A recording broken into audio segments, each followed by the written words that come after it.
In order to see what books you have checked out, you'll go to the Follett Destiny website for where you look for books. And over here on the left-hand side, if you would go down to Destiny Discover, click on it, and you'll come to this page. Now, you won't be able to see your own things unless you're logged in. So in the upper right-hand corner, please log in. Your login is your school username and password for your iPad, whatever that is for you.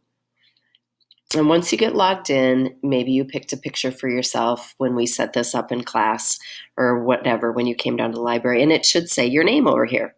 And in order to see what you have checked out, you would go here to these 3 parallel lines in the upper left-hand corner, click on it, and you're able to scroll down to the word checkouts. If you click on that, it'll pop up with what you have checked out from the library. So give that a go and see what you can find out.